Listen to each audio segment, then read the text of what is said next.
Welcome to One Stop Co-op Shop. Steve here with a playthrough of Orchard, 9-card solitaire game. In this 5 to 10 minute solo game, we'll be playing cards one at a time that show various plants in the orchard, and the cards that overlap will be trying to bear fruit.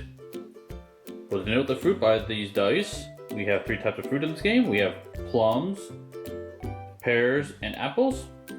And in the game, we'll count up our points to see how well we did. So without further ado, let's jump into it.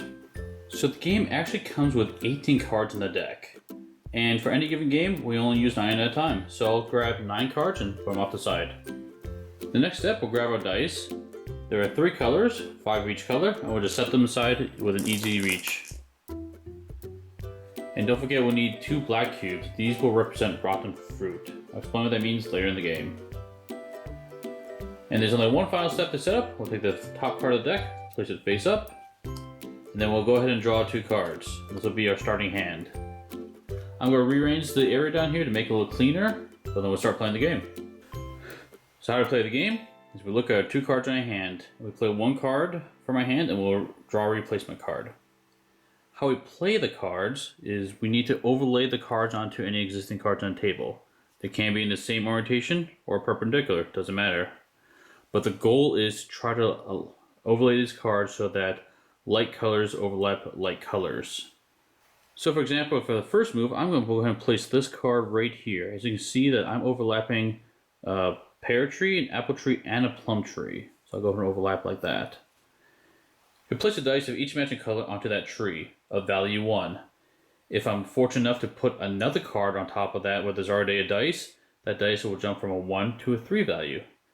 If I'm fortunate again to place another card on top of that, which already has a 3 value on it, I'll jump from a 3 to a 6.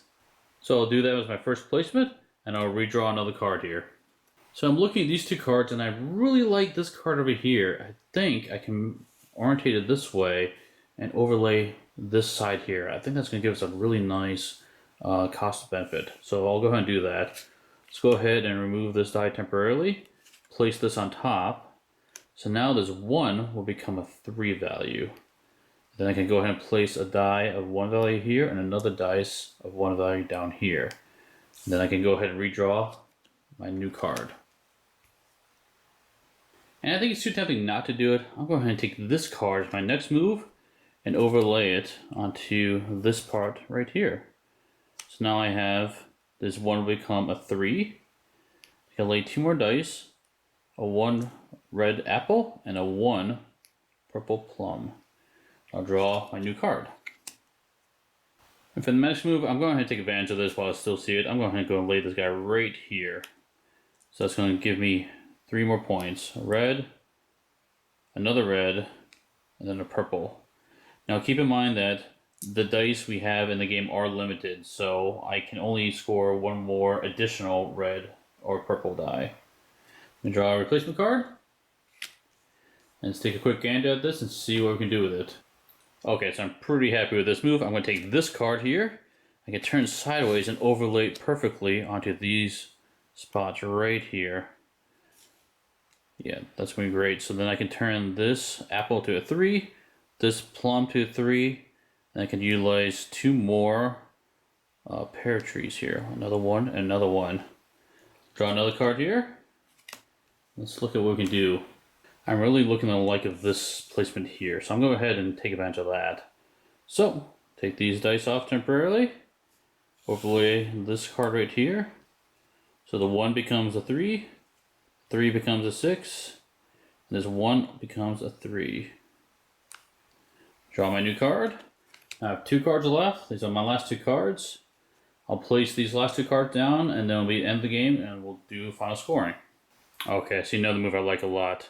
What I'm going to do is I'm going to take this card here, I'm going to turn this guy sideways and overlay it on top of this location right here, which is great because I am not using my rotten cubes, which I'll explain here in a second. So I'm going to put this on top here.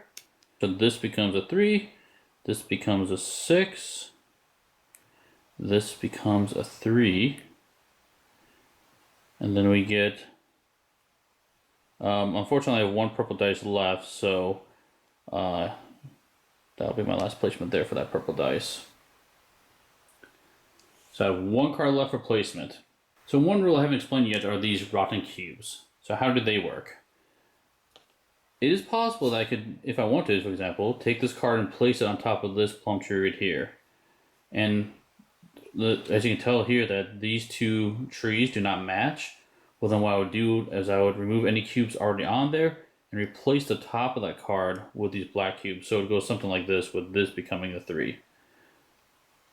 But the problem with doing so is now you can no longer put any other cards on top of the rotten plant, and those also give you negative points. So I don't want to put it there. In fact, I already think I know when I put this card, and I see a pretty nice place over here on this edge. So I'm going to take advantage of that. These will come off. I will put this one over here like so. This becomes a 3. This one also becomes a 3. Then I get to utilize this as a 1 spot. So I haven't used any rotten fruit, but unfortunately I did not use my last apple dice. But that's okay. I think I'll score this and see how well it did. So scoring is very simple in this game. All you do is add up the value of each of the dice faces, and then you will subtract 3 from every rotten fruit you've used. So if I did my math correctly, I scored 40 points on this. And based upon the scoring chart here, we got tremendous. So I'm pretty happy with that score. So that concludes the play of Orchard. I found this game very enjoyable. It's a smart design with minimal components. It's very easy and quick to pick up. It's been great break during the day as my wife and I leave it sitting on our kitchen table and have fun seeing who can beat the other's high score for the day. If you like quick, small solitaire game, this is one I recommend. Thanks for watching, and I'll see you at the next stop.